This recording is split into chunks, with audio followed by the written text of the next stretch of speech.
Yeah, we have a great relationship, and we attribute it to we're great communicators, and Yeah. I've had to work a lot on being a better communicator, especially growing up in the era that we did. Young men, you got to be tough. You got to push it down. Don't talk about emotions. But we don't fight. We might squabble a little bit, but I want to hang out with her.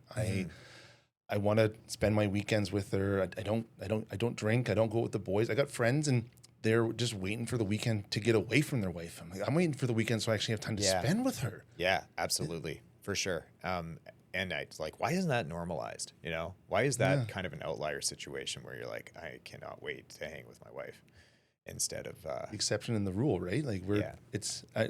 you assume your relationship is probably pretty similar with how supportive you said your wife is. yeah, she's awesome for sure. Yeah. And like the amount of stuff that she has to put up with, again, it's just the ideas of like, I should go to space. No, well, yeah, you could try, but I should do the Silverback Marathon in space. yeah, she tolerates a lot of these like ridiculous ambitions, and she does a good job of being able to like filter through what's realistic and what might need a year or two of development still. So, yeah, and then she's obviously at all the comps that I go to, and you know, bounce a lot of the decisions off of. Like that's the other thing too is like those guys that like randomly buy like a boat without talking to their wife. Ooh, yeah. Like, could you imagine just like surprise? We got a boat now. Yeah. Like we have another mortgage payment. So like everything's, you know, she's the co-captain of the house. Like if she sees something that she doesn't agree with, then this isn't me being whipped or anything, but it's like you got to just have the awareness of being like, hey, like we have the house and the family as our number one priority. Like we can agree that this is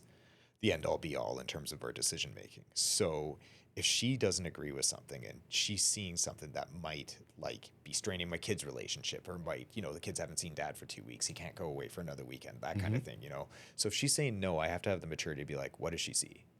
Like, yeah. And so I think that, and she's good about it too, of like, hey, I've made Jeff do X, Y, and Z for this time. Like he needs to go and blow off some steam or whatever. So there's that mutual kind of like just ensuring your co-pilots, you know, in tip-top shape. Yeah. I think as well, I think you're probably pretty similar with me is sometimes you might get that one-track mind and you're so focused on what you're doing that you don't notice the spin-off effects that are happening from it. Yeah. And then like my wife will be like, she checks me. She's like, hey, you leave for work, you get up at 4:30 in the morning, you go to the gym, you're not home from work, or you do a podcast after and it's 10 p.m. and I don't see her that day. She's like, you did that 4 days in a row. It's like, you need to be home. I'm like, okay, because I would just keep going and I burnt myself out many times, but I don't notice it. She's like, you need to slow down.